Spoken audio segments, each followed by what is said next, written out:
In my most recent article, I took a Ricardian approach to the issue of diminishing returns, as I felt the modern-day subjectivist theory of value does not suffice. There is a clear correlation between what David Ricardo called natural value of something and its current market price.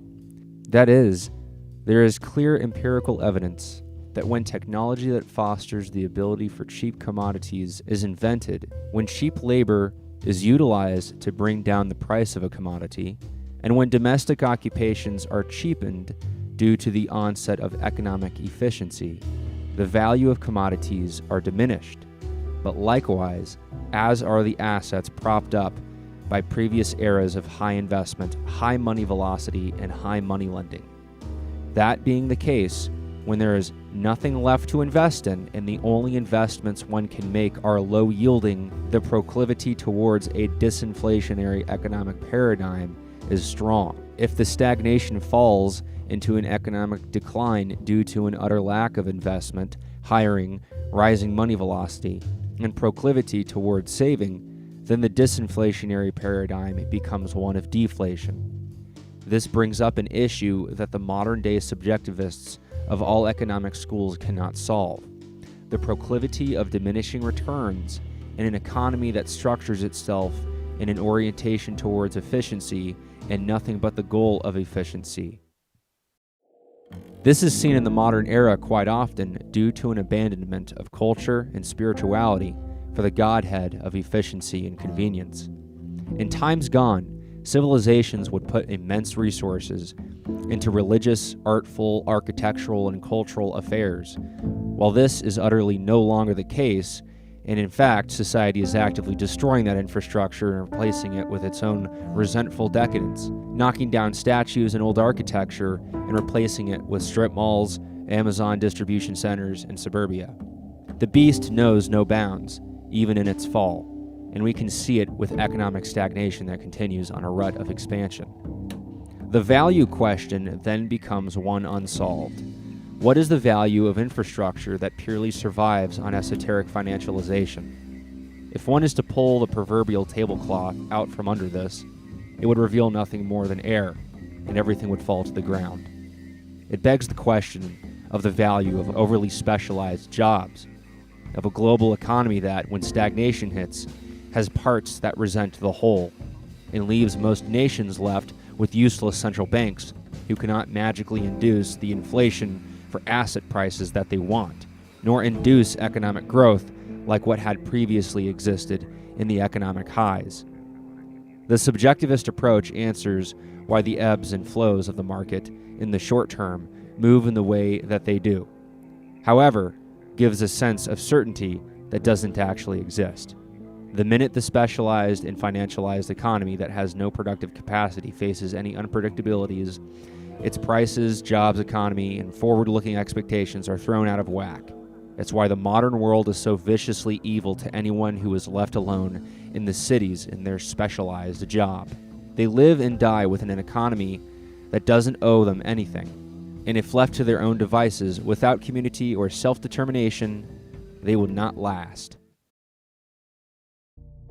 Say you have a mechanic at a legacy car manufacturer's dealership who has to use a proprietary computer to diagnose and solve issues for a vehicle. You already face a laundry list of unpredictability and mayhem. 1. What if the network the computer is on has an outage? Can't fix the car. 2. What if the specific electronic part for this already over-engineered car is having supply chain issues due to a war or the general unpredictable fuckery that goes with having China as our main manufacturer? Can't fix the car. 3. What if the computer itself has to be fixed or replaced? Can't fix the car. Anyone who is mechanically savvy could go off on many other possibilities that we run into when the overly efficient, over-engineered economy faces any disruptions. Essentially, the efficiency problem solves itself by becoming so broken it always needs fixing. But that's where putting out one fire causes 2 more, then 4 more, then 16 more. If you engineer a vehicle to be so fragile and reliant on every single one of its safety and emission controlling electronics to function perfectly or even properly, the car itself is no longer a car, but a thing for the efficiency economy to create make-work for its bugmen busybodies. Price no longer reflects value, and this is why, in the long term, the subjectivist theory of value, or STV, does not jive, because it implies value will build on value. The subjectivist thinks that freeing up time of one person will give them more time to make yet another grand invention that blows the world away and ushers in a new paradigm of economic high. This is not true, and the data reflects that. Economic stagnation is real, and it has been since 2008. When the real money creators, commercial banks, do not want to create more money in the form of loans, then where is the argument that the economy is expanding money supply, and therefore the infrastructure for economic yield? There isn't. This is why explaining value as something in the eye of the beholder is just wrong. There are clear technological and occupational forces, and not praxeological ones, that permanently set a lower bar for price in the case of economic and technological efficiency. One can say that something is only as much as another person will buy it, but that is clearly impacted by the changing phases of price of labor and technology. If technology can make production cheaper, then this will have an impact on ROI. If outsourcing first world jobs to the third world can make production cheaper, then this will have an impact on ROI in the long run. We have actively selected for a deflationary paradigm by manufacturing an efficiency-based economy that chose convenience over culture.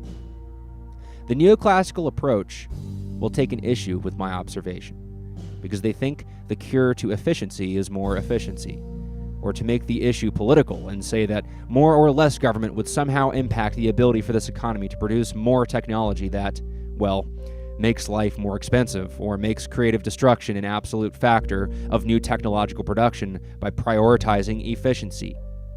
Why do you think there is so much clamoring for simpler products? Why is there so much nostalgia for a time preceding the 1970s when cars were easier to work on and didn't have a million electronics on them that controlled the amount of carbon emissions? It's because this era was the peak of culture and efficiency intermingling to create technology that people a century later would fawn over, rather than their modern-day, more efficient, convenient, and comfy technology. People prefer simplicity. Therefore, value is not created from eye-of-the-beholderism.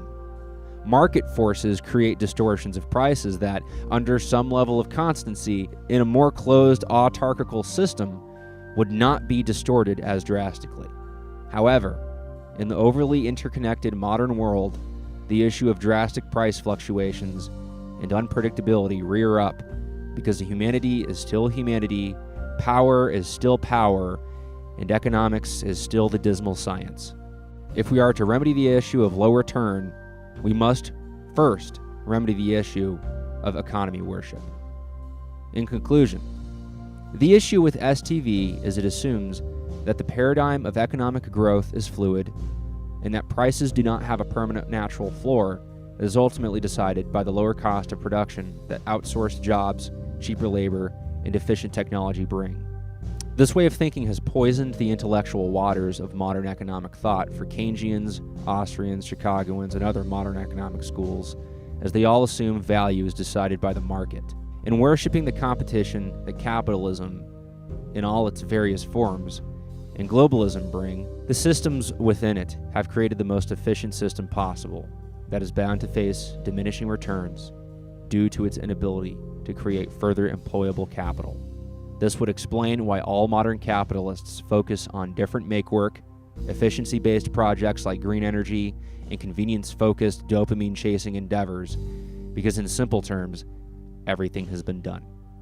The solution is to recognize the value of labor itself, and to switch gears, mean revert, and allocate capital into cultural and communal affairs that induce some spiritual togetherness, and not economy worship.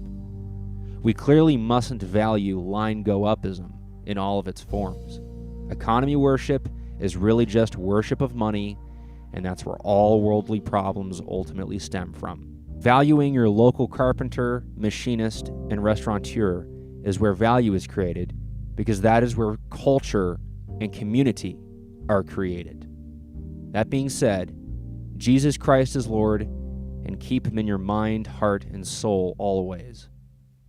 A quote, "The saddest thing I can imagine is to get used to luxury." Charlie Chaplin. Thank you, and Jesus be with you. Our civilization is in peril. The impending ruin is not a question of when, but how. And how can we navigate those ruins? Schildings presents Strategies for Navigating the Ruins, the event book, featuring high-quality illustrations and essay submissions by the speakers. Steel your resolve and raise your spirits with a complete collection of the rousing speeches and sober pronouncements given by academic agent, distributist, Charlemagne, and many more. Visit the Schildings website to secure your place among the gilded ashes with a copy of Strategies for Navigating the Ruins, the event book.